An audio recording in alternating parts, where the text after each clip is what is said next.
Good evening भाई, good evening. की हाल चाल भाई? ये लो हाई फाई ले लो पहले, और बताओ क्या हाल चाल है। हैप्पी महात्मा गांधी जयंती।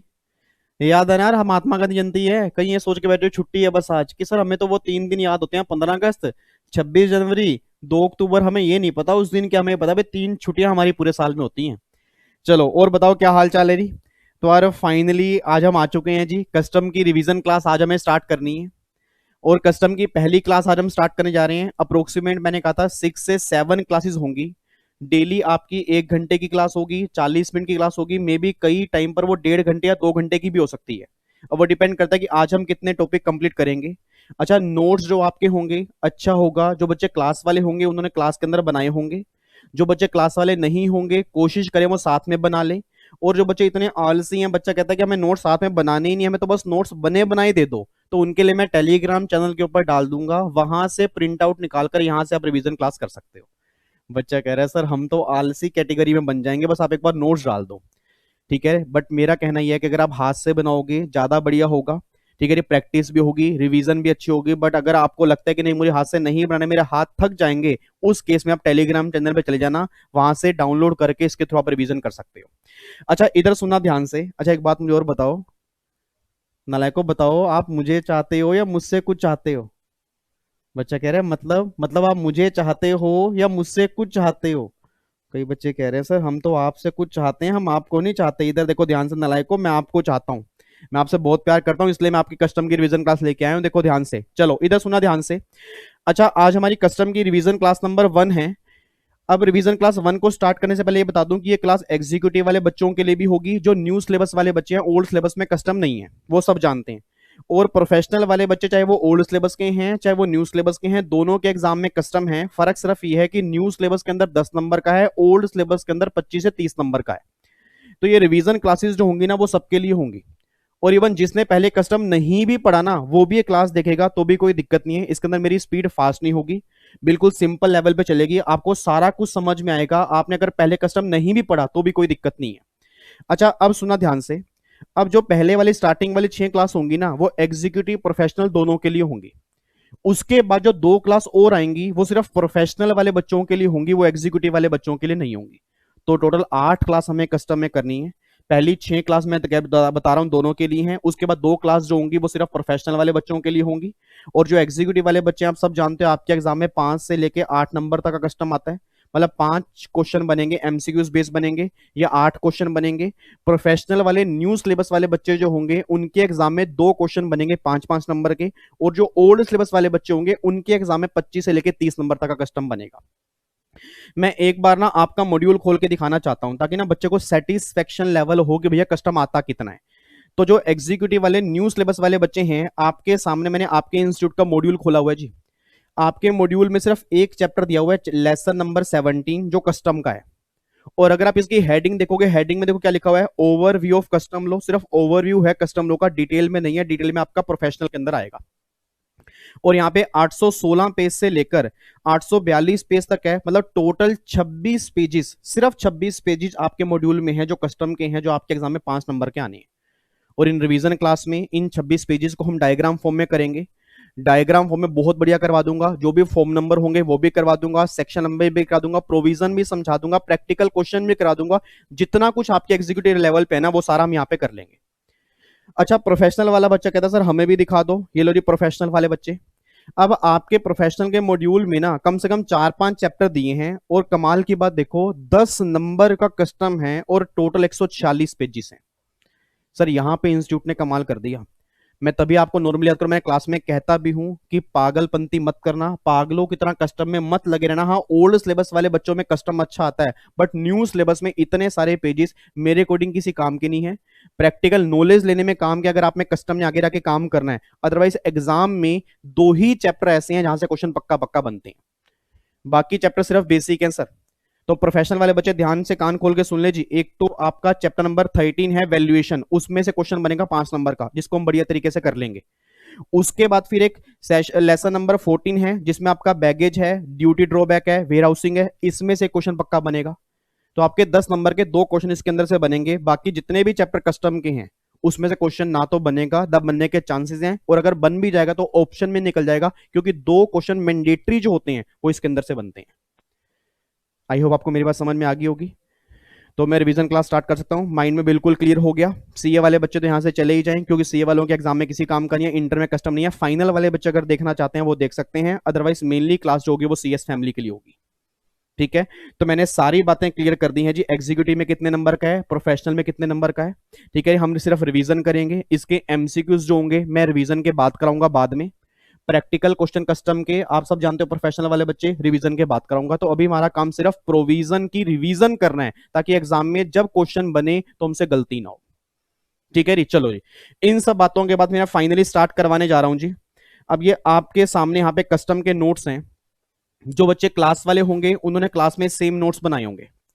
जो बच्चे यूट्यूब वाले हैं उन्होंने मे भी पुरानी कस्टम क्लास देखी होगी, उसमें भी ये नोट्स आपने देखे होंगे।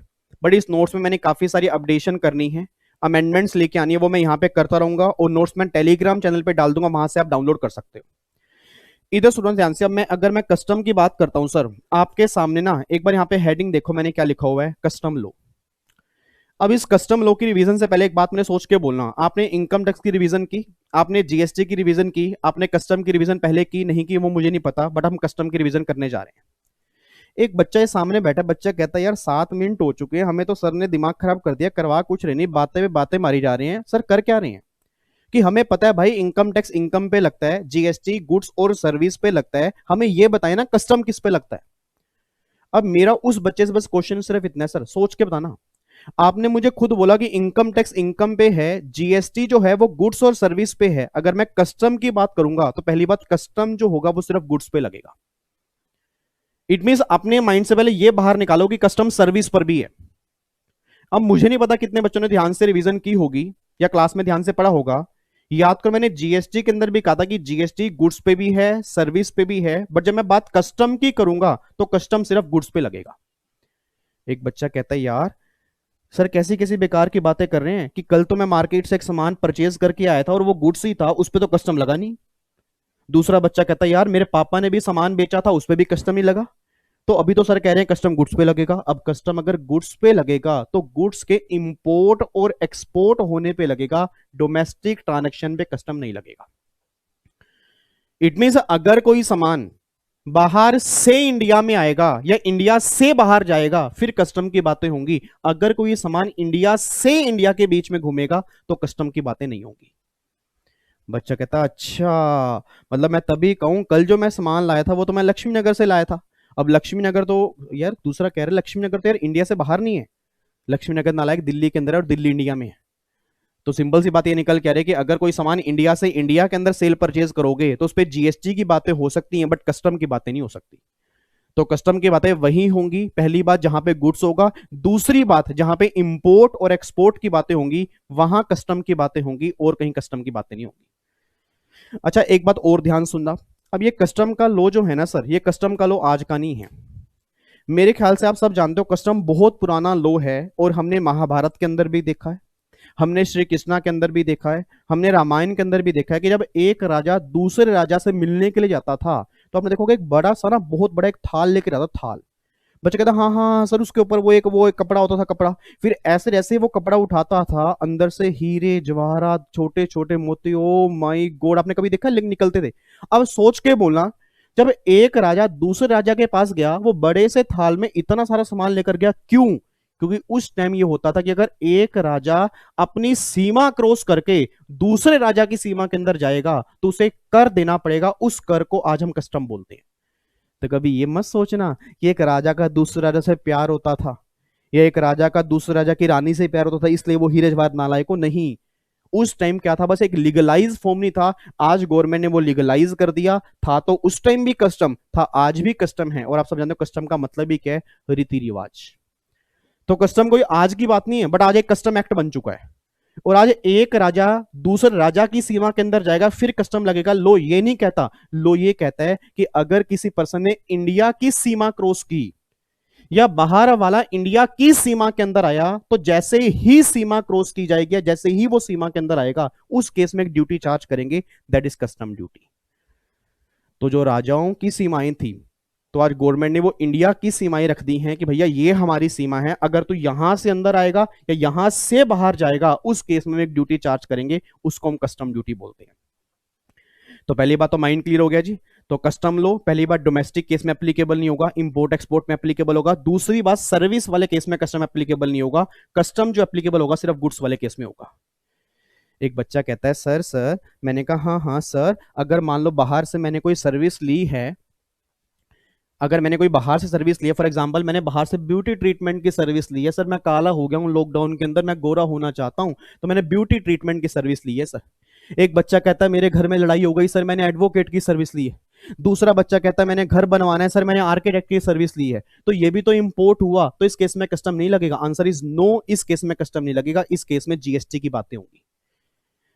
और मेरी पूरी फैमिली इतने इंटेलिजेंट बच्चे सामने बैठे हैं, कुछ ही घंटे रह गए हैं बस इन बच्चों को सीएस बनने में। एक बात मैंने सोच के बताना, याद करो जीएसटी के चैप्टर में जब हमने सेक्शन 7 सप्लाई का किया था, 7(1)(b) import of service, 7(1)(c) का पैरा 4 इंपोर्ट ऑफ सर्विस, वहां पर मैंने कहा भी था कि सर्विस वाले केस में सिर्फ जीएसटी लगाना, जहां गुड्स की बातें होंगी वहां जीएसटी भी लगेगा और कस्टम भी लगेगा। तो आज जो हमने रिवीजन स्टार्ट की है ना, वो हमने रिवीजन कस्टम की स्टार्ट की है। तो ना तो मैं इनकम टैक्स की रिवीजन करवा रहा हूं, ना मैं जीएसटी की करा रहा हूं, इसलिए मैंने माइंड में पूरा क्लियर कर दिया कि जो बातें हम पढ़ेंगे वो गुड्स की होंगी और जो बातें हम पढ़ेंगे वो इंपोर्ट और एक्सपोर्ट की होंगी। और एक बात और बताऊं, इतने लंबे चौड़े जो हमने 6 लेक्चर में रिवीजन करनी है ना, एक्चुअल में इन 6 लेक्चर में हमें कुछ नहीं करना, हमें ना बस ये चीज देखनी है। ये देखो, जैसे मान लो ये इंडिया की बेस लाइन है और ये आप सब जानते हो ये सारा पानी है। आपने ये भी देखा होगा ये 12 नॉटिकल माइल्स ये भी इंडिया के अंदर आता है, 200 नॉटिकल माइल्स ये भी इंडिया के अंदर आता है। अब सोच के देखना, जो हमने 6 लेक्चर में इतना लंबा चौड़ा हमने कस्टम रिवाइज करना है, एक्चुअल में कस्टम पता है क्या है? यहां से यहां तक सामान आएगा और यहां से यहां सामान जब बाहर जाएगा तो इसके बीच में कौन कौन से प्रोविजन एप्लीकेबल होंगे, बस कस्टम ये है। बच्चा कह रहे हैं सर एक बार दोबारा बोलना। सर यहां से यहां तक इंडिया पोर्ट पर अगर सामान ने आना है और इंडिया पोर्ट से बाहर वाले पोर्ट पे सामान जाना है तो इसके बीच में कौन से प्रोविजन एप्लीकेबल होंगे, कस्टम, बस यही तो है। क्योंकि जब वो इंडिया के पोर्ट पे आ गया, इंडिया के पोर्ट से जब वो सामान घर आ गया और घर से फिर वो सामान यहीं पर बिकना स्टार्ट हो गया, तो कस्टम की तो बातें ही नहीं होंगी, क्योंकि ना तो वो इंपोर्ट है ना वो एक्सपोर्ट है। तो अगर कोई बच्चा इंटेलिजेंट हो, थोड़ा सा माइंड अगर ध्यान से देख रहा हो ना, कस्टम एक्चुअल में कुछ भी नहीं है, कस्टम सिर्फ पानी के अंदर है। सर कस्टम लो सिर्फ पानी के अंदर है, कस्टम लो उस पर्सन की फैक्ट्री पे है, कस्टम लो इंडिया के पोर्ट पे है और इंडिया के पोर्ट से जैसे ही वो सामान क्लियर होगा उसके बाद कस्टम की बातें खत्म हो जाती है। तो नॉर्मली बच्चा इस चीज को इसलिए छोड़ जाता है क्योंकि ना तो इसका फ्यूचर में इतनी वैल्यू है। फ्यूचर में इतनी वैल्यू क्यों नहीं है? क्योंकि नॉर्मली लोग इंपोर्ट एक्सपोर्ट में काम ही नहीं करते, बहुत कम सीए और सीएस ऐसे होते हैं जो इस लाइन के अंदर जाते हैं। पैसा बहुत है इस लाइन के अंदर, बट बच्चा कहता है छोड़ ना, हम तो जीएसटी में काम करेंगे, हम इनकम टैक्स में काम करेंगे। तभी आपके इंस्टीट्यूट ने क्या बोला कि भैया न्यू सिलेबस के अंदर 10 नंबर का है और अपना प्रोफेशनल के अंदर 10 नंबर का है, एग्जी के अंदर 5 नंबर का है, काम खत्म करो, मेन बात पढ़ो जीएसटी और मेन बात पढ़ो इनकम टैक्स। और बच्चे कस्टम छोड़ ही जाते हैं, फिर उनको पता ही नहीं कस्टम, जबकि कस्टम सबसे आसान है, फ्री के नंबर आते हैं 5 और प्रोफेशनल वाले बच्चों को दिखाऊंगा फ्री के नंबर है 10 जी। तो पहली बात तो ये क्लियर हो गया जी। अब मुझे फटाफट से बताओ जी, अब जितने बच्चे सामने बैठे हैं, क्योंकि आधे बच्चे भाग चुके हैं, वो कह रहे कस्टम आसान है, सर ने बोल दिया चल भाई चल चल चल हम कहीं और देख लेंगे, कस्टम आसान है।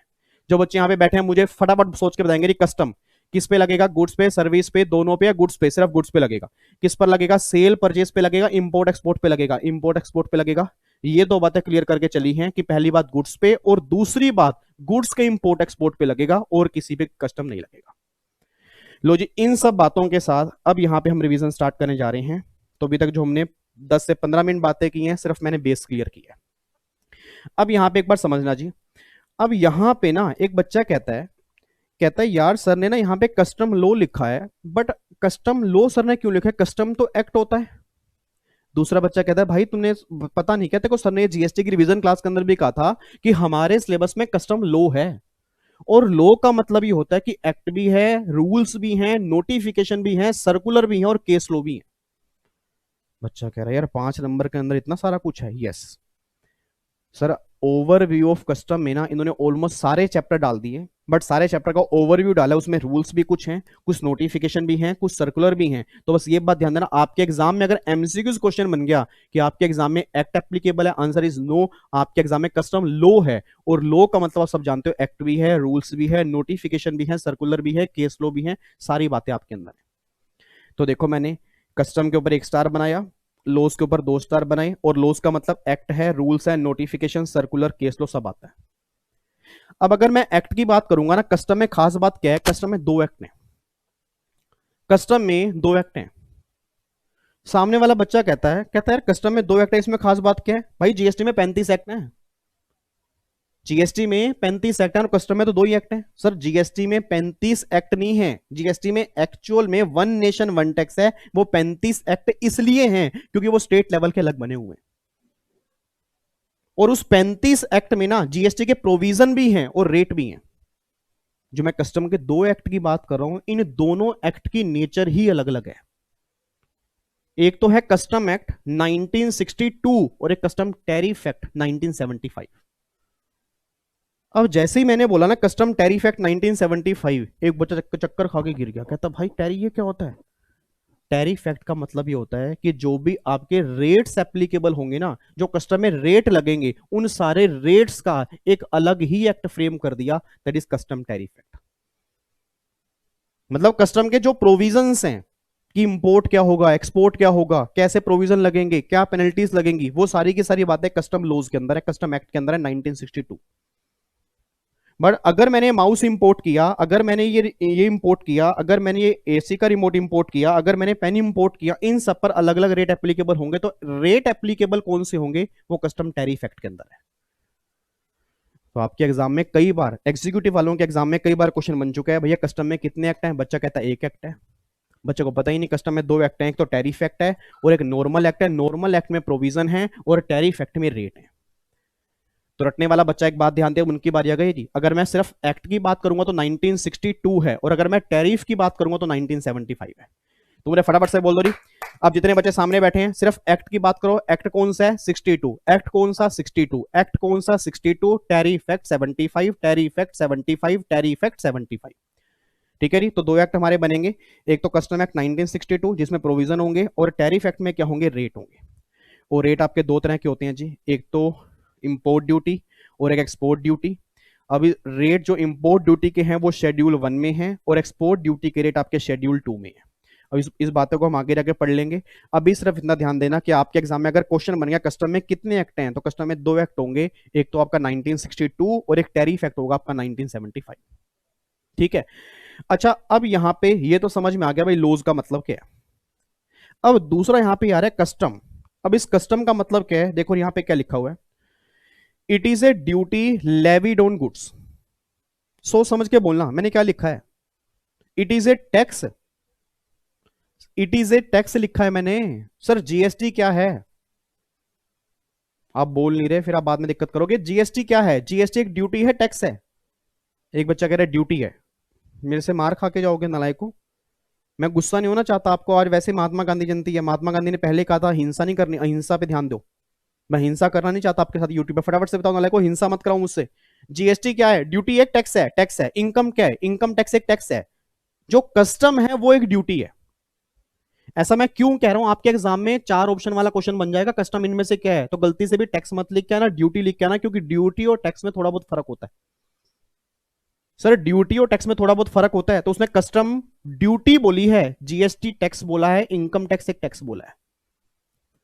तो उसने बोला जी कस्टम जो है वो एक ड्यूटी है, और ये ड्यूटी गुड्स पे लगती है, गुड्स के इंपोर्ट और एक्सपोर्ट पे लगती है, और उस रेट से लगती है जो कस्टम टैरिफ एक्ट 1975 में है। तो अगर मैं सिंपल सी बात करता हूं, कस्टम एक ड्यूटी है और वो ड्यूटी गुड्स पे लगती है, और गुड्स इंपोर्ट और एक्सपोर्ट होने चाहिए, और रेट वो एप्लीकेबल होंगे जो कस्टम टैरिफ एक्ट के अंदर होंगे। ये सारी बातें यहां पे बोली है। अब देखो मैंने यहां पे क्या लिखा है, ड्यूटी का मतलब क्या जी? Duty is a fee charge by the government on manufacturer and import export. Duty एक फी है जो गवर्नमेंट चार्ज करती है मैन्युफैक्चरिंग पे। याद करो एक्साइज ड्यूटी, टबैको पे एक्साइज ड्यूटी भी लगती है। वैसे एक्साइज अब खत्म हो चुका है, पर टबैको की बात करूंगा, टबैको पे डबल टैक्स है, एक्साइज भी है, जीएसटी भी है। तो एक्साइज भी एक ड्यूटी है, बट जीएसटी एक टैक्स है। तो उसने क्या बोला, जीएसटी सॉरी ड्यूटी क्या होता है? ड्यूटी एक फी है जो गवर्नमेंट मैन्युफैक्चरिंग पे चार्ज करती है और इंपोर्ट एक्सपोर्ट पे चार्ज करती है। अच्छा, अब यहां पे ध्यान सुनना।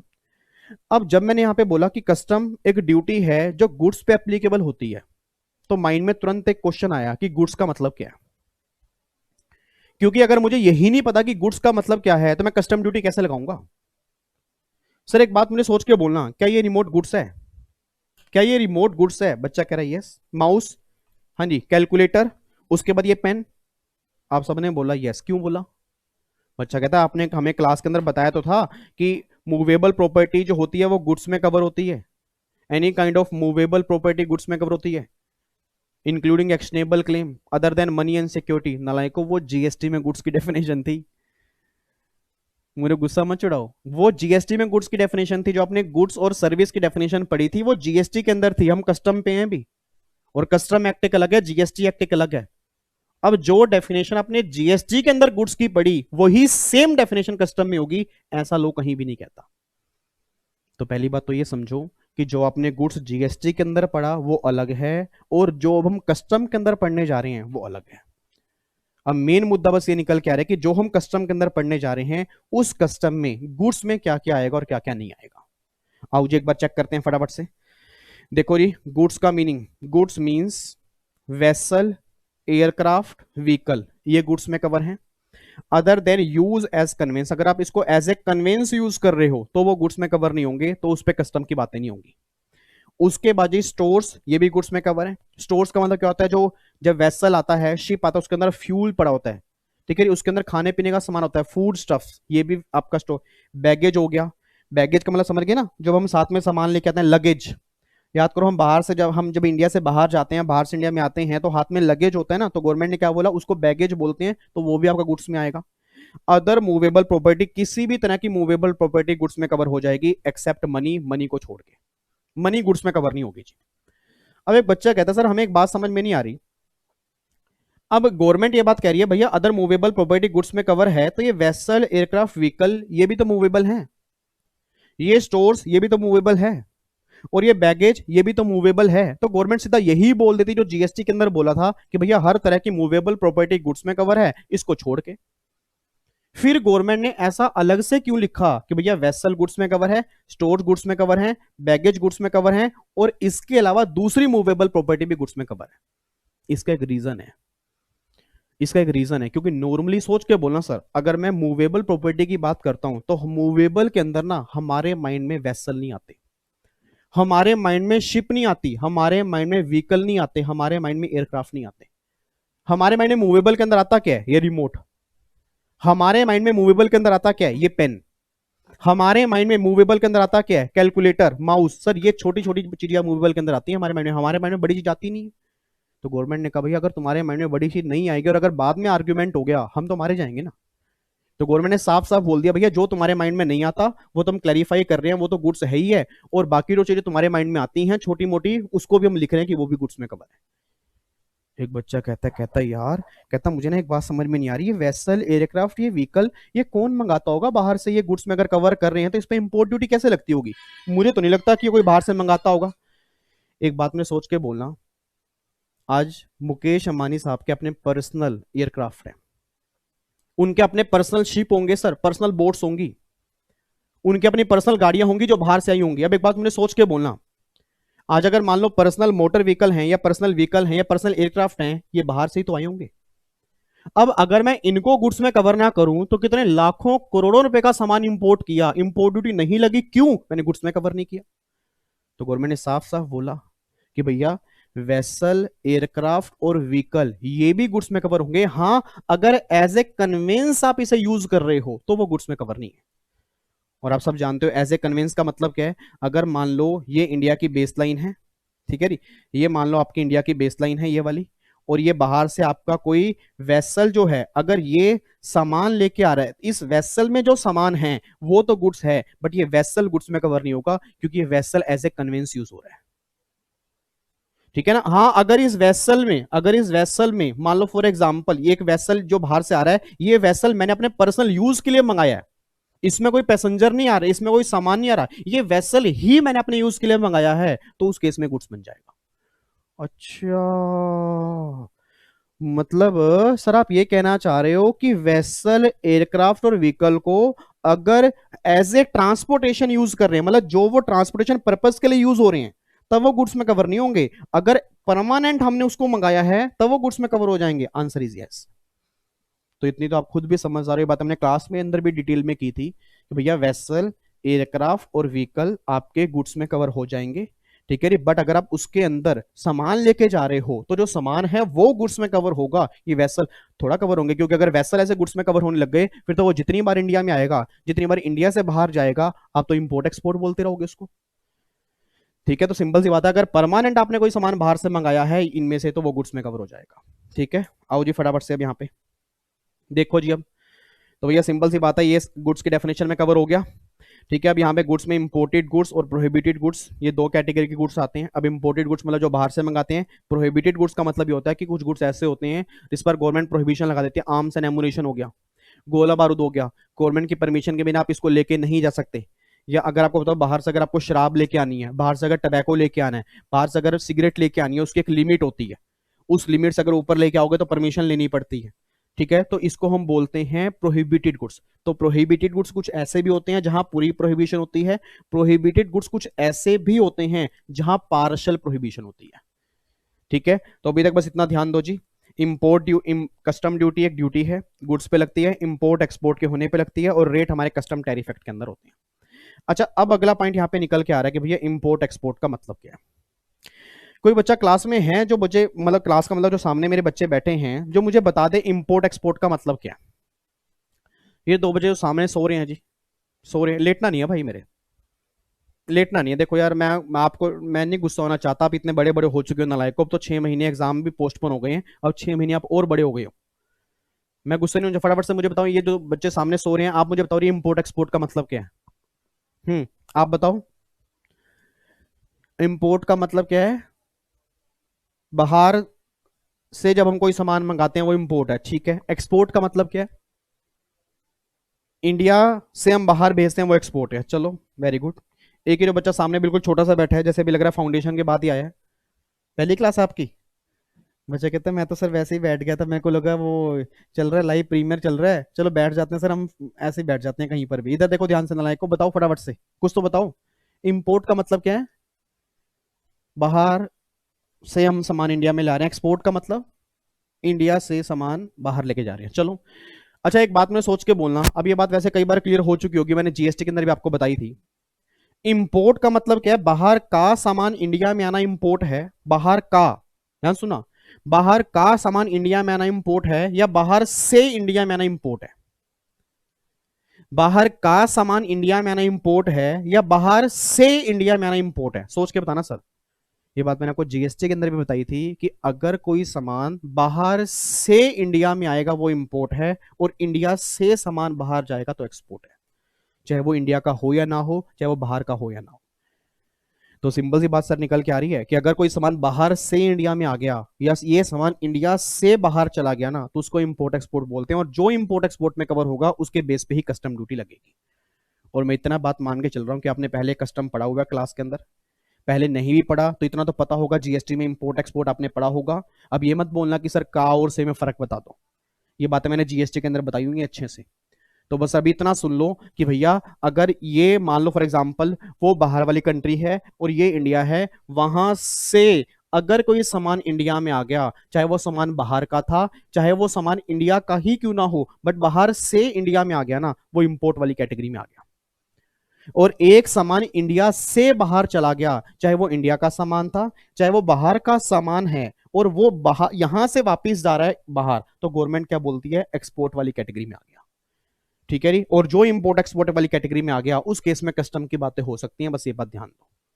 तो देखो मैंने क्या लिखा है जी, bringing into India from outside India और taking out of India to a place outside India, तो उस पर कस्टम की बातें होंगी। अब कस्टम लेविड और कलेक्शन, कस्टम लेवी कब होगा, जब इंपोर्ट एक्सपोर्ट होगा तब होगा, और कलेक्शन जो होगा वो तब होगा जब बिल ऑफ एंट्री फाइल करेंगे फॉर होम कंजम्पशन के लिए। अब इस बिल ऑफ एंट्री का मतलब क्या, उसको भी छोड़ दो, अभी सिर्फ इतना समझो कि जब इंपोर्ट एक्सपोर्ट हो जाएगा तो कस्टम ड्यूटी लग जाएगी। अब कस्टम ड्यूटी की पेमेंट कब की जाएगी, उसका कलेक्शन कब किया जाएगा, तो गवर्नमेंट कहती है कि आपको ना एक बिल ऑफ एंट्री फाइल करनी पड़ती है। अब ये बिल ऑफ एंट्री क्या होती है, बिल ऑफ एंट्री कौन से फॉर्म में फाइल होती है, बिल ऑफ एंट्री कब फाइल होती है, वो सारी बातें भी छोड़ दो, बस इतना समझो कि कस्टम का लेवी होना एक अलग चीज होती है, कलेक्शन होना एक अलग चीज होती है।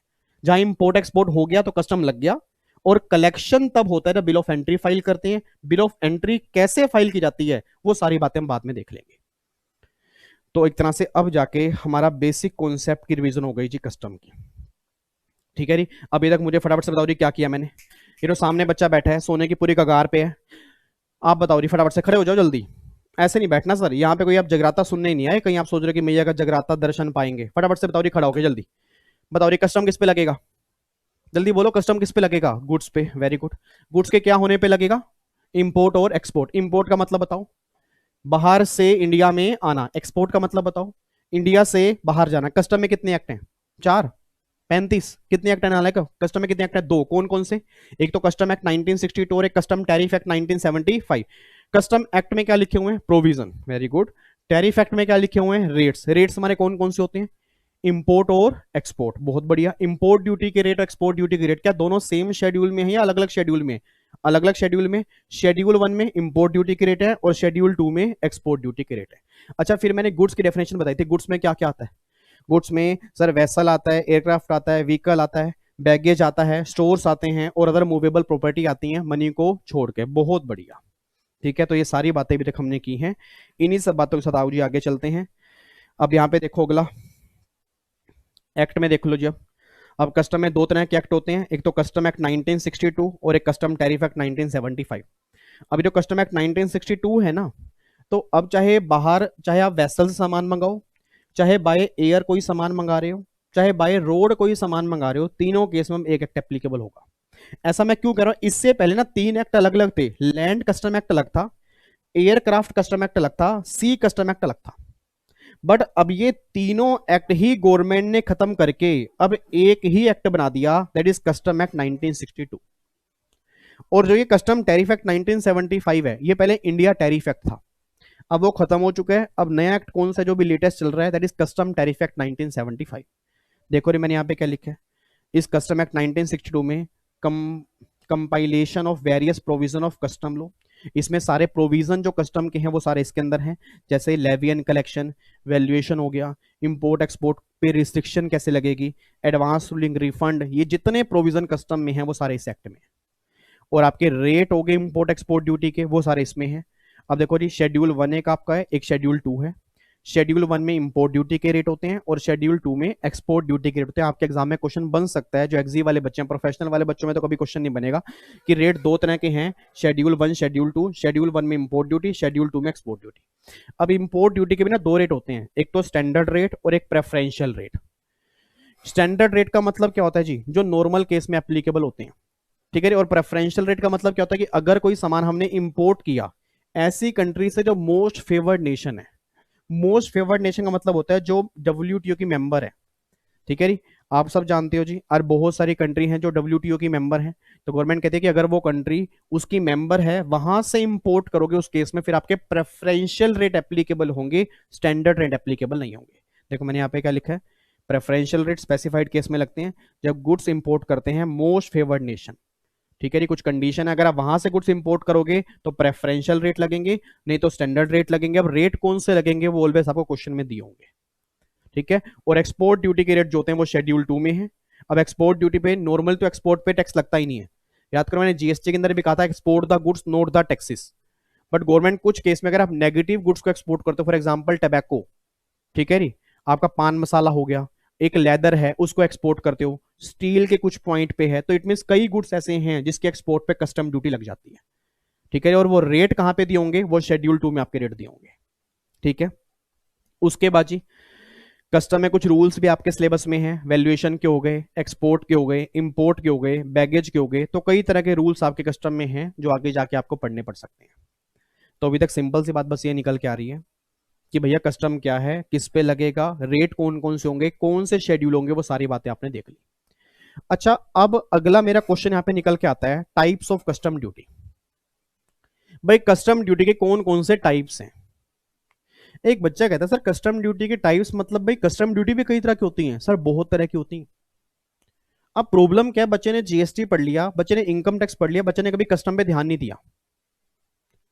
याद करो, जिन बच्चों ने पहले थोड़ा बहुत कस्टम पढ़ा है, मैंने जीएसटी के अंदर भी क्लास में बताया था कि जब भी आप कोई गुड्स इंपोर्ट करते हो ना, तो उस इंपोर्ट को गवर्नमेंट महंगा करना चाहती है। याद आ रहा है कुछ जीएसटी की बातें मैंने क्या क्लास के अंदर कहा था? Import the goods, higher the taxes, export the goods, note the taxes. It means अगर इंपोर्ट करोगे तो हम टैक्स बढ़ाएंगे, और अगर एक्सपोर्ट करोगे तो हम टैक्स चार्ज ही नहीं करेंगे। अब मुद्दा ये निकल के आ रहा है कि अगर मुझे कोई सामान इंपोर्ट करना है तो गवर्नमेंट अगर उसे टैक्स बढ़ाना चाहती है तो वो टैक्स कैसे बढ़ाएगी, कितनी तरह की कस्टम ड्यूटी हैं जो इंपोर्ट पे लगेंगी, वो सारी बातें अब देखनी। एक बच्चा कहता यार ये तो चलो ठीक है कि भैया कस्टम ड्यूटी कई तरह की है, बट हमें ये समझ नहीं आ रहा है इंपोर्ट को बढ़ाना क्यों है। सर अगर इंपोर्ट सस्ता हो जाएगा तो डोमेस्टिक इंडस्ट्री बर्बाद हो जाएगी। एक बार सोच के बोलना, आज अगर चाइना से बिना टैक्स के सामान इंडिया में आने लग जाए तो पूरा चाइना जो है इंडिया को कैप्चर कर लेगा। और आप खुद देख लो कितनी सारी ऐप अभी गवर्नमेंट ने बैन की हैं, कितने सारे गुड्स अभी गवर्नमेंट ने बैन किए हैं। रीजन बीइंग क्योंकि गवर्नमेंट को पता है कि अगर चाइना से सामान आता गया या किसी दूसरी कंट्री से सामान आता गया और वो इंडिया के जो मैन्युफैक्चरर है उनसे सस्ता हुआ तो इंडिया का सामान तो बिकेगा ही नहीं। अब उसके प्राइस को इंडिया के प्राइस के बराबर लेके आने के लिए गवर्नमेंट क्या करेगी, इंपोर्ट ड्यूटी चार्ज करेगी ना। तो वो कौन कौन सी इंपोर्ट ड्यूटी होती हैं वो सारी बातें अब देखने जा रही हैं। देखो यहाँ पे अगला पॉइंट मेरा ये है टाइप्स ऑफ कस्टम ड्यूटी। आपके एग्जाम में क्वेश्चन बन सकता है जी, प्रोफेशनल के एग्जाम में खास तौर पे क्वेश्चन बन सकता है कि कस्टम ड्यूटी के टाइप्स बताओ जी। तो दो तरह की होती हैं, एक तो इंपोर्ट ड्यूटी होती है और एक एक्सपोर्ट ड्यूटी होती है। आप सब जानते हो इंपोर्ट ड्यूटी तो शेड्यूल 1 अभी हमने पढ़ा। एक्सपोर्ट ड्यूटी किस में होती है जी, आपकी शेड्यूल 2 में होती है। अब इंपोर्ट ड्यूटी में देखो ये कौन कौन से हैं। एक तो बेसिक कस्टम ड्यूटी जो लगनी होती है, सारे गुड्स पे लगती है। नॉर्मल रेट इसका है 10% है। आपके एग्जाम में क्वेश्चन बन सकता है बेसिक कस्टम ड्यूटी का इनमें से नॉर्मल रेट क्या है, 10%। वैसे बीसीडी 5% से भी लगती है, बीसीडी 12.5% से भी लगती है, बीसीडी 18% से भी लगती है, बीसीडी 24% से भी लगती है, बट वो क्वेश्चन में दिया होगा नॉर्मल रेट जो बेसिक कस्टम ड्यूटी का है वो 10% है। उसके बाद बीसीडी लगने के बाद ना आपकी दो ड्यूटी और थी, सीवीडी 31 और सीवीडी 35। अब ये सीवीडी का मतलब क्या है, इसको बोलते हैं counter welding duty, section 3 sub section 1, countervailing duty section 3 sub section 5। But कमाल की बात अब ये है, अब ये दोनों ड्यूटी खत्म होके ना इसकी जगह अब लगता है आईजीएसटी। याद करो मैंने कहा था इंपोर्ट वाले केस में जहां जहां कस्टम चलेगा वहां वहां जीएसटी भी चलेगा। एक बच्चा कहता है यार मुझे तो समझ नहीं आ रही है सर क्या करा रहे हैं, अभी तो सर ने जब क्लास स्टार्ट हुई थी सर ने कहा था कि कस्टम लगता ही नहीं है, अब सर कह रहे हैं कि कस्टम भी लगेगा। नाले को सर्विस वाले केस में कहा था। एक बार जाके जीएसटी में नोट्स पढ़ लेना, वहां पे मैंने ये लाइन जरूर बोली होगी, मैंने 18 घंटे की रिवीजन क्लास के अंदर भी बोली होगी कि गुड्स वाले केस में जहां जहां कस्टम चलेगा वहां वहां जीएसटी भी चलेगा। आप देख लो आपके सामने है कि अगर बेसिक कस्टम ड्यूटी लगेगी तो उसके बाद अगला आईजीएसटी भी लगेगा। ठीक है, उसके बाद और भी कई तरह की ड्यूटी है। अगली ड्यूटी है प्रोटेक्टिव ड्यूटी, सेक्शन 6-7 में लगती है। नाम से पता लग रहा है प्रोटेक्टिव ड्यूटी, प्रोटेक्ट किसकी प्रोटेक्शन, हमारे देश की जो डोमेस्टिक इंडस्ट्री है उसकी प्रोटेक्शन। सर एक बात मेरे सोच के बोलना, let's take an example, Modi साहब बार बार कह रहे हैं make in India, startup India, stand up India. Modi साहब ने बोला विवेक यार ये पेन बाहर से बहुत आता है, मैं चाहता हूं तू इस पेन की मैन्युफैक्चरिंग कर। मैंने कहा बिल्कुल करूंगा।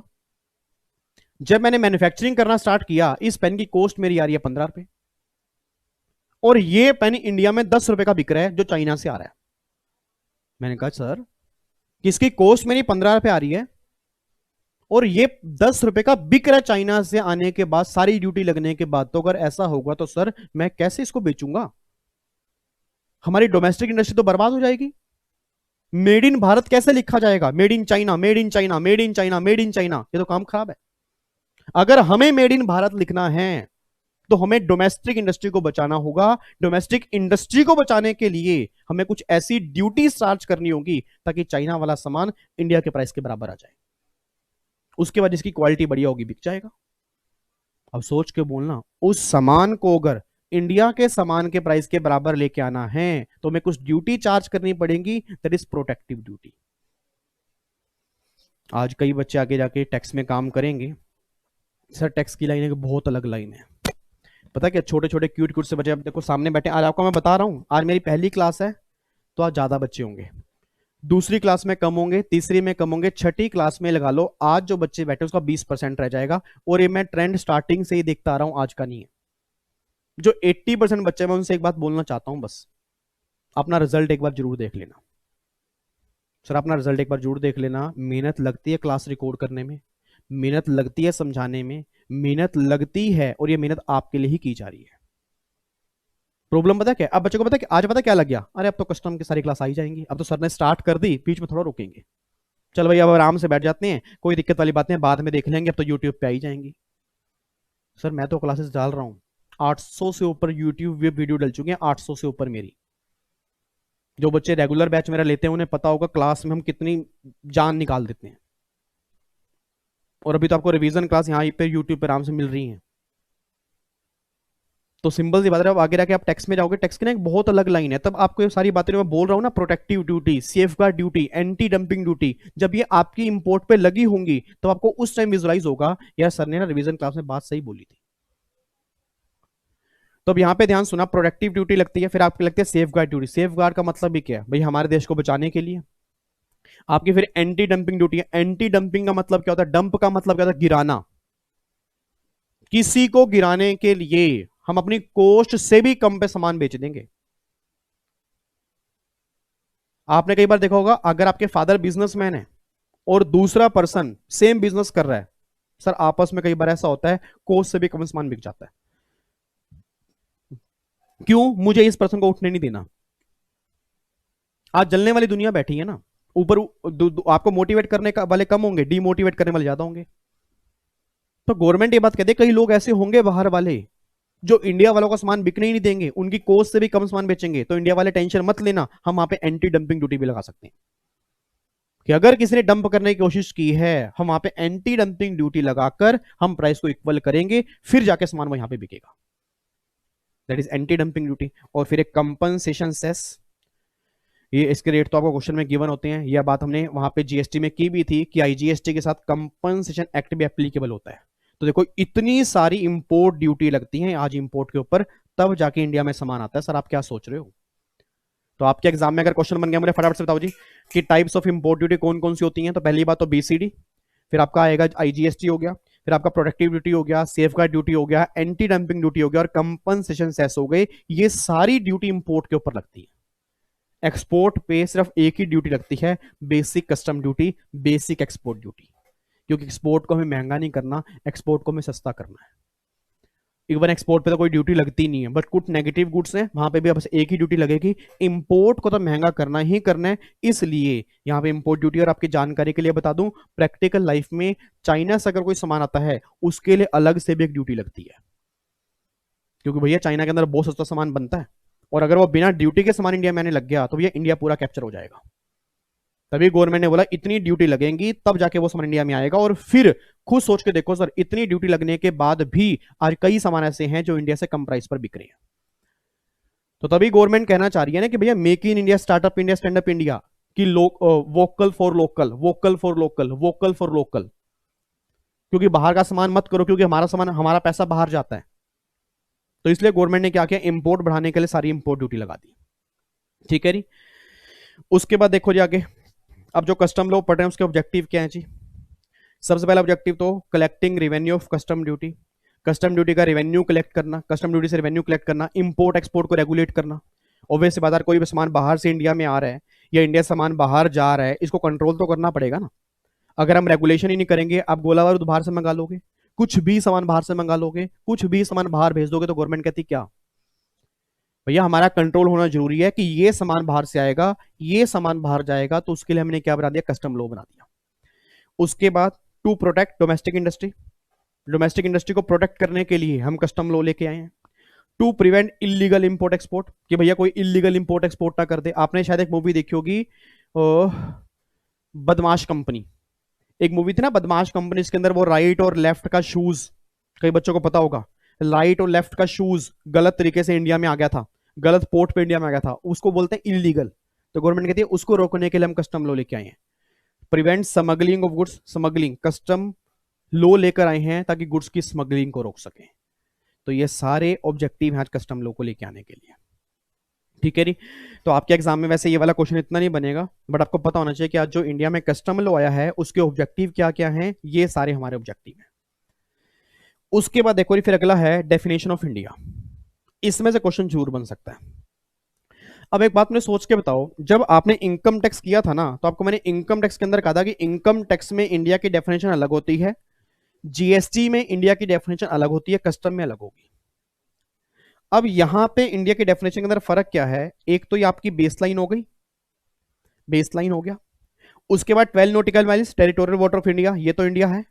अब यहां पे ना, जिन बच्चों ने पुराना लॉ पढ़ा होगा, यहां पे एक 24 नॉटिकल माइल्स भी था, अब जो खत्म हो चुका है। अब कस्टम में दो ही चीजें हैं, एक तो 12 नॉटिकल माइल्स, एक 200 नॉटिकल माइल्स। बट इस 200 नॉटिकल माइल्स के कस्टम में दो नाम हैं, एक तो ईजेड और एक दूसरा नाम है आईसीडब्ल्यू। अब बच्चा कह रहा है सर जीएसटी में तो आपने नाम हमें बताया ही नहीं था, तो क्या ये अमेंडमेंट जीएसटी के अंदर भी है? नहीं सर, आईसीडब्ल्यू मींस है Indian custom water. It means अब गवर्नमेंट ये बात कहना चाहती है विवेक, अगर कोई सामान बाहर से इंडिया में आ रहा है और अगर वो 200 नॉटिकल माइल्स के अंदर आ गया, तो इसको हम इंपोर्ट नहीं बोलेंगे, इसको इंपोर्ट नहीं बोलेंगे। बट अगर सामान यहां पे आ गया ना, इसको हम स्टॉप कर सकते हैं, इसको सर्च कर सकते हैं और इस आदमी को अरेस्ट कर सकते हैं अगर हमें आदमी गलत लगा तो। मतलब कि अगर सामान 200 नॉटिकल माइल्स के अंदर आ गया, इंडियन कस्टम वाटर के अंदर आ गया, तो कस्टम ऑफिसर को पावर मिल जाएगी किस चीज की? सर्च करने की, स्टॉप करने की, अरेस्ट करने की। इंपोर्ट ड्यूटी लेने की पावर नहीं है। सर इंपोर्ट कब होगा? अगर वो 12 नॉटिकल माइल्स के अंदर आ जाएगा। ये बात मैंने पहले भी कही थी कि 12 नॉटिकल माइल्स अगर कोई सामान इसके अंदर आ गया तो वो हर पर्पस के लिए इंडिया है, but 200 only for oil purpose या ओनली फॉर स्टॉप, सर्च और अरेस्ट। आपके एग्जाम में क्वेश्चन आ गया जी, एक सामान बाहर से आ रहा है, 188 नॉटिकल माइल के अंदर आ गया और गवर्नमेंट को लगा कि ये सामान गलत आ रहा है। पहला, क्या गवर्नमेंट इसको अरेस्ट कर सकती है? Answer is yes. क्या गवर्नमेंट सर्च कर सकती है? Answer is yes. क्या गवर्नमेंट स्टॉप कर सकती है? Answer is yes. क्या गवर्नमेंट इंपोर्ट ड्यूटी चार्ज कर सकती है? Answer is no. Import duty 12 nautical miles के अंदर आने के बाद होती है, 200 के अंदर आने के बाद नहीं होती। अच्छा, मतलब सर आप ये बात कहना चाह रहे हो कि अगर कोई सामान 12 200 से लेके इसके बीच में होगा, मतलब 188 नॉटिकल माइल्स के बीच में होगा, तो इंपोर्ट ड्यूटी चार्ज नहीं कर सकते? आंसर इज नो, नहीं कर सकते, क्योंकि वो इंपोर्ट अभी है ही नहीं। सर इंपोर्ट स्टार्ट ही तब होता है जब वो 12 नॉटिकल माइल्स के अंदर एंट्री करता है। 200 के अंदर एंट्री करने के बाद तो आप ये बोल सकते हो कि गवर्नमेंट का कंट्रोल आ गया, स्टॉप कर सकते हैं, सर्च कर सकते हैं, अरेस्ट कर सकते हैं, बट इंपोर्ट ड्यूटी या एक्सपोर्ट ड्यूटी चार्ज नहीं कर सकते। तो देखो यहां पे आपका TWI for determination of import export, ये 12 नॉटिकल माइल्स इंपोर्ट एक्सपोर्ट के लिए होता है। All provisions of custom laws applicable, जितने प्रोविजन कस्टम लॉ के हैं सारे एप्लीकेबल हो जाएंगे अगर वो सामान 12 के अंदर आ गया। Significant of Indian custom water, इसकी क्या सिग्निफिकेंस है? 200 के अंदर अगर आ गया, 24 नॉटिकल माइल्स अब छोड़ दो, Indian custom water 200 nautical miles तक होता है। 200 नॉटिकल माइल्स पता कहां से? बेस लाइन से। 200 nautical miles from base line, आप ये बोल सकते हो 200 nautical miles from base line, 188 nautical miles from 12 nautical miles. मतलब वैसे ये वाला हिस्सा 188 है और यहां से 200 स्टार्ट होगा, क्योंकि एग्जाम में कई बार क्वेश्चन बन सकता है कि इंडियन कस्टम वाटर कितने नॉटिकल माइल्स तक है, तो 200 nautical miles from base line, 188 nautical miles from 12 nautical miles. बात समझ में आ रही है? पक्का पक्का। देखो जी, यहां पे Indian custom water, custom officer has power to arrest a person, to stop और search, power to search vessel, stop vessel, confiscation of goods if require, कि आपको कॉन्फिस्केट भी कर सकते हैं, स्टॉप भी कर सकते हैं, सर्च भी कर सकते हैं, ये सारी पावर होती है। ठीक है जी, तो सिंपल सी बात है, यहां पे बस ये ध्यान रखना, ए एस एस एस या SAS, सास, सास से याद कर लो, सास, क्योंकि सास भी कभी बहू थी। ठीक है, क्योंकि सास भी कभी बहू थी। एस का मतलब stop, arrest, search, stop, arrest, search, stop, arrest, search, stop, arrest, search. इस तरह से ये 3 पावर मिलते हैं कस्टम ऑफिसर को अगर वो इंडियन कस्टम वाटर के अंदर आते हैं। और आगे देखो EEZ, ये भी 200 नॉटिकल माइल्स है, that is relevant only for oil rigs purpose और नेचुरल गैस पर्पस। ठीक है जी, यहां तक कोई दिक्कत तो नहीं है? पक्का पक्का। तो ये हमारी इंडिया की डेफिनेशन थी। अब मुझे अच्छा यहाँ पे ध्यान रखना, वही सेम 28 स्टेट है, 28 स्टेट है। अच्छा आपको ये तो पता ही होगा ना, पहले 9 UT हो गई थी, पहले 7 थी, JNK और लद्दाख ऐड हुई थी, 9 UT हो गई, फिर 1 UT दादरा नगर हवेली, ये कंबाइन हो गई जी। आपको पता है दमन एंड दियो, दादरा नगर, ये कंबाइन हो गई है, तो अब एक्चुअल UT जो है वो 8 UT है, आपको अगर पता हो। ठीक है, ये नॉर्मली बच्चे जो न्यूज पढ़ते होंगे, फेसबुक भी देखते होंगे, उसके अंदर भी एक खबर आई थी, ठीक है कि भैया 2 यूटी ऐड हुई थी, जेएनके और लद्दाख, और एक यूटी कंबाइन हो गई दादरा एंड नगर और दमन एंड दियो, इन दोनों को कंबाइन करके एक यूटी बना दिया। तो अगर मैं एक्चुअल बात बोलता हूं तो 28 स्टेट ही जीएसटी में है और 8 यूटी जो है वो जीएसटी में है और कस्टम में भी सेम लो है।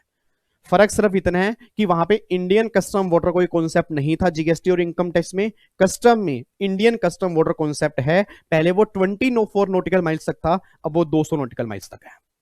बात समझ आ रही है जी? पक्का पक्का? Yes sir. लो जी, अगला देखो जी, अब यहाँ पे most important definitions and relevant terms under custom law. और फटाफट से अब यहाँ पे सबसे पहला पॉइंट यहाँ पे है इंपोर्ट एक्सपोर्ट कोड क्या होता है। एक बात मैंने सोच के बताना, याद करो जीएसटी में, याद रखो जीएसटी में आपने कॉन्सेप्ट किया था रजिस्ट्रेशन का। अच्छा, क्या बिना रजिस्ट्रेशन के आप जीएसटी चार्ज कर सकते हो? कई बच्चे सोने की तैयारी कर रहे हैं जी, कई बच्चे सोने की तैयारी कर रहे हैं, बहुत गलत बात कर रहे हैं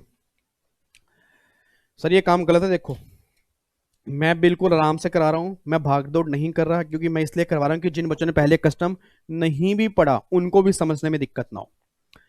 नहीं तो अगर मैं चेक करूं, ये जितने पॉइंट्स मैंने कराए 15 से 20 मिनट के हैं सर, अगर मैं रिवीजन वर्ड पे जोड़ दूं, बट ये एक्चुअल में रिवीजन नहीं है, डिटेल ही चल रही है।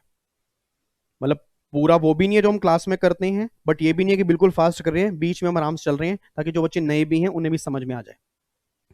बताओ जी, मुझे फटाफट से बताओ, जीएसटी में सबसे पहला काम क्या होता है? रजिस्ट्रेशन करवाना, क्योंकि जब तक कोई अनरजिस्टर्ड पर्सन होगा वो जीएसटी चार्ज ही नहीं कर सकता। इनकम टैक्स में बिना पैन कार्ड के आप रिटर्न फाइल नहीं कर सकते, पैन कार्ड भी एक तरह का क्या होता है? रजिस्ट्रेशन होता है इनकम टैक्स में। यही सेम कॉन्सेप्ट आपका जीएसटी के अंदर एप्लीकेबल होता है, उसको हम बोलते हैं इंपोर्ट एक्सपोर्ट कोड। गवर्नमेंट ये बात कहती है विवेक, मैंने कहा हाँ। कहते तूने इंपोर्ट करना है, मैंने कहा हाँ जी करना है। कहते तूने एक्सपोर्ट करना है, मैंने कहा हाँ जी करना है। कह रहे फिर तेरा कोड नंबर कहां है? बिना कोड के तुम इंपोर्ट एक्सपोर्ट नहीं कर पाएगा, क्योंकि जब तक तेरे पास एक तरह का कस्टम का रजिस्ट्रेशन नंबर ही नहीं होगा तो उसके अलावा कैसे इंपोर्ट एक्सपोर्ट करेगा।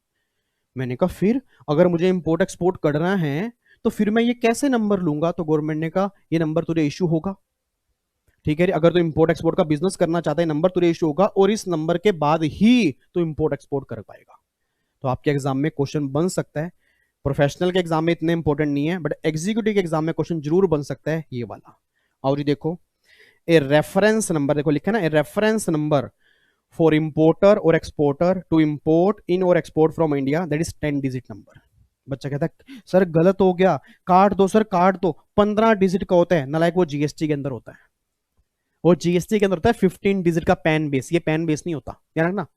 कस्टम में पैन बेस नहीं होता सर, वहां पे आपका 15 डिजिट का नंबर होता है, पैन बेस होता है। कस्टम में इंपोर्ट एक्सपोर्ट कोड जो होता है वो पैन बेस नहीं होता, 10 डिजिट का नंबर होता है। बिल्कुल सही लिखा है, ठीक है जी, तो बिल्कुल सही लिखा है यहाँ पे, 10 डिजिट का नंबर ही होता है। It is like a registration number for import export, मैंने आपको बोल ही दिया। Import export code is issued by directorate general of foreign trade. आपके एग्जाम में क्वेश्चन बन सकता है कि ये इशू कौन करता है, आपको लिख के आना पड़ेगा डीडीएफटी। दोबारा बोलो डीजीएफटी, दोबारा बोलो डीजीएफटी। इशू कौन करता है? डीजीएफटी। इशू कौन करता है? डीजीएफटी। इशू कौन करता है? DGFT, directorate general of foreign trade. In some cases import export code is not required. Baggage वाले केस में, मतलब अगर कोई हम लगेज साथ में लेके आ रहे हैं तो ऑब्वियस सी बात है भैया, लगेज तो हमारा पर्सनल सामान है ना, तो उसके लिए इंपोर्ट एक्सपोर्ट कोड की रिक्वायरमेंट नहीं होती। मतलब गवर्नमेंट नहीं पूछेगी हेलो ये सामान जो तू बाहर से लेके आ रहा है ये तेरा पर्सनल सामान भी क्यों ना हो, इसका कोड बता। मैंने कहा भाई साहब ये तो मेरे खुद का सामान है। अब गवर्नमेंट बोले ये कड़ा तेरे हाथ में आ रहा है, अब कड़ा गुड्स है, इंपोर्ट है, ठीक है जी। अब गवर्नमेंट बोले विवेक तूने टी शर्ट डाली, ये टी शर्ट इंपोर्ट हो गई, क्योंकि भैया ये तेरे साथ आई है, अब है तो मेरी पर्सनल, जा इसका इंपोर्ट एक्सपोर्ट कोड ला। मैंने कहा जी क्या हो गया? तो गवर्नमेंट ने बोला बैगेज और लगेज वाले केस में इस कोड की रिक्वायरमेंट नहीं है। फॉर्म नंबर जी, फॉर्म नंबर याद करना है ANF2A, फटाफट से बोलो ANF2A। फॉर्म नंबर ANF2A और वेबसाइट कौन सी है? www.dgft.gov.in, ये इसकी वेबसाइट है। यहां पे जाओगे, देखो सीरियल नंबर, इसका कोड यहां पे होता है, फिर डिस्क्रिप्शन, फिर रेट, इस तरह से आपका सामान बाहर से आता है। और आज आप सब जानते हो, आज अगर हमें बाहर से इंपोर्ट एक्सपोर्ट करना है तो उसके क्या क्या मोड है, फटाफट से बोलो मोड क्या है। एक तो सी, एयर और लैंड। सी वेसल से, एयर से एयरक्राफ्ट, लैंड से व्हीकल। तो इसको हम बोलते हैं कस्टम पोर्ट, इसको हम कस्टम एयरपोर्ट बोलते हैं, इसको हम लैंड कस्टम स्टेशन बोलते हैं। तो एग्जाम में क्वेश्चन बन सकता है लैंड कस्टम स्टेशन किस केस में यूज किया जाता है, तो लैंड वाले केस में यूज किया जाता है। कस्टम एयरपोर्ट किस केस में यूज करते हैं, सी एयर वाले केस में। और कस्टम पोर्ट किस केस में यूज करते हैं, वो सी वाले केस में यूज करते हैं। तो ये 3 मोड होते हैं और बाहर से इंडिया में सामान लेके आने में और इंडिया से बाहर सामान लेके जाने के लिए। ठीक है जी, तो यहां तक आपको मैंने बता दिया। अब जो ये अगला पॉइंट है इसको मैं आज नहीं कराऊंगा क्योंकि इसमें टाइम लगेगा, इसको मुझे अच्छे से समझाना है, इसको मैं थोड़ा और डिटेल में लेके जाऊंगा। ठीक है, आप ये मत सोचना कि सर आप इसको फास्ट फास्ट करवा दो सर, ये तो फिर आप डिटेल में करा रहे हो, फिर फायदा क्या होगा। जो बच्चे ऐसा सोच रहे हैं वो बाद में स्पीड फास्ट करके भी सुन सकते हैं। ठीक है, बट मेरी रिवीजन का मतलब सर, मेरी रिवीजन का मतलब वो होता है कि जब तक मुझे सेटिस्फेक्शन ना हो। ठीक है ना, क्योंकि कई बच्चे आप में से होंगे, 20 बच्चे ऐसे होंगे 100 में से जिनको ये लग रहा होगा इतना स्लो क्यों चल रहा है, बट 80 बच्चे ऐसे होंगे जिनको ये लग रहा होगा बहुत बढ़िया चल रहा है। तो मुझे सर 80 बच्चों का ध्यान रखना है, उन 20 का ध्यान तो रखना ही है क्योंकि 20 तो ऑटोमेटिकली उसमें कवर हो ही जाएंगे, 80 मेन मुझे कवर करने हैं। क्योंकि 20 ने पहले में भी अच्छे से पढ़ा हो, वो स्पीड फास्ट करके भी सुन सकते हैं, स्पीड फास्ट हो सकती है, बट अगर मैंने स्पीड फास्ट करके सुना दिया तो 80 बच्चे बेचारे मारे जाएंगे। ठीक है जी, तो अब ये अगले टॉपिक इसको मैं नेक्स्ट क्लास में कराऊंगा। ठीक है, आज तक बस हम यही रिवीजन कर रहे हैं। आज की क्लास में ये मान लो 1 नंबर का क्वेश्चन पक्का आएगा एग्जीक्यूटिव में। प्रोफेशनल वाले बच्चों का बेस क्लियर हो गया। प्रोफेशनल वाले बच्चे में अगर क्वेश्चन बन सकता है तो वो एक ही बन सकता है, टाइप्स ऑफ कस्टम ड्यूटी। बाकी क्वेश्चन बनने के चांसेस नहीं है, बट एग्जी वाले बच्चों के एग्जाम में कंफर्म आज के सेशन में से एक क्वेश्चन पक्का बन सकता है। या तो वो इंपोर्ट एक्सपोर्ट कोड का बन सकता है, या वो इंपोर्ट ड्यूटी की रेट किस शेड्यूल में है, या वो एक्सपोर्ट ड्यूटी की रेट किस शेड्यूल में है। ठीक है, ये आपसे पूछ सकते हैं कस्टम किस पे लगता है, इंपोर्ट एक्सपोर्ट की डेफिनेशन क्या होती है, इंडिया की डेफिनेशन क्या होती है, गुड्स की डेफिनेशन क्या होती है, ये सारी बातें आपसे पूछ सकते हैं। तो वो कौन सा क्वेश्चन 1 नंबर के अंदर बनेगा वो नहीं मुझे पता, बट क्वेश्चन जरूर आज के सेशन में से बनेगा, इतना मुझे पता है। ठीक है जी, तो उम्मीद करता हूं आज का सेशन आपको समझ में आया होगा। अप्रोक्सीमेट वही 45 से 50 मिनट हो गए हैं, इतने ही हमारे सेशन होंगे। अब वो चाहे 6 लेक्चर बने चाहे वो 7 बने, बट आज हमारी स्टार्टिंग हो चुकी है। अब अगला सेशन हमारा मंडे को शाम को 7 बजे आएगा। मंडे, वेडनेसडे, फ्राइडे 3 दिन हमारे सेशन आएंगे। और जब ये सेशन रिवीजन के खत्म हो जाएंगे देन फिर हम एमसीक्यू स्टार्ट करेंगे कस्टम के, और फिर इनकम टैक्स और जीएसटी के जो मोस्ट इंपॉर्टेंट एमसीक्यूज होंगे वो भी मैं यूट्यूब पे दोबारा से करवा दूंगा। और बाकी प्रोफेशनल वाले बच्चे कस्टम की रिवीजन क्लास, उसके बाद फिर हम कस्टम के प्रैक्टिकल क्वेश्चन यूट्यूब पे करेंगे प्रोफेशनल वाले बच्चों के लिए। ठीक है, और बाकी जिन बच्चों ने भी जून के लिए क्लासेस परचेज की हैं वो भी तैयार हो जाएं सर, 1-2 दिन के अंदर उनकी क्लासेस भी आना स्टार्ट हो जाएंगी। पूरी नई फाइनेंस एक्ट 2020 एक अलग ही लेवल पे आपको टैक्स पढ़ा दूंगा। आप वाकई ही कहोगे सर ये होता है टैक्स, तो पढ़ने का मजा आ रहा है। अभी तो कुछ भी नहीं है सर, जब हम डिटेल में जाएंगे ना, जब एक एक प्रोविजन आपको दिखाऊंगा कि क्यों बना, कैसे बना, आपको प्रैक्टिकली जब मैं दिखाऊंगा ऑफिस में काम कैसे करते हैं, तो आपको फील होगा टैक्स होता क्या है। ठीक है, चलो तो बाकी फिर मुलाकात करेंगे जी नेक्स्ट रिवीजन क्लास में। तब तक के लिए ये जितना भी आपने आज किया है आपने एक बार रिवाइज जरूर करके आना है, नोट्स टेलीग्राम चैनल से ले लेना जी, और प्लीज ये रिवीजन करके आना ताकि अगले सेशन में आते ही पहले मैं आपसे रिवीजन पूछूंगा, कुछ क्वेश्चन में एमसीक्यूज बना के आऊंगा, आपको उसके आंसर देने होंगे, देन फिर हम अगली रिवीजन क्लास स्टार्ट कर देंगे।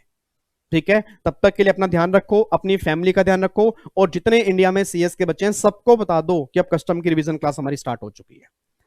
ठीक है जी, कोशिश करेंगे 6 दिन में कस्टम पूरा जबरदस्त तरीके से कर दे, जितने नंबर का भी आता है सारे नंबर हमारे इतने दिनों के अंदर पूरे हो जाए। ठीक है, ओके जी, bye bye, tata, thank you so much, जय हिंद, bye bye, take care, love you so much. और प्लीज बता के जरूर जाना यार कि कैसी रिवीजन क्लास लगी, क्या इंप्रूवमेंट हो सकती है, और हम क्या इंप्रूवमेंट करें। अच्छी लगे तो लाइक करना, बुरी लगे तो डिसलाइक कर देना, कोई दिक्कत वाली बात नहीं डिसलाइक करके, बट ये जरूर बताना कि सर ये इंप्रूवमेंट आप करोगे तब हम लाइक करेंगे। मैं अपना पूरी हार्ड वर्क देता हूँ, दिल से हार्ड वर्क देता हूँ, और जो कुछ करता हूँ वो दिल से आपके लिए करता हूँ। अब कई बच्चों को अच्छा लगता है, कई को अच्छा नहीं लगता, जिनको नहीं लगता प्लीज मुझे जरूर बताएं क्योंकि मुझे इंप्रूवमेंट करनी है आपके लिए। ठीक है, bye bye, God bless you, love you so much ji, bye bye.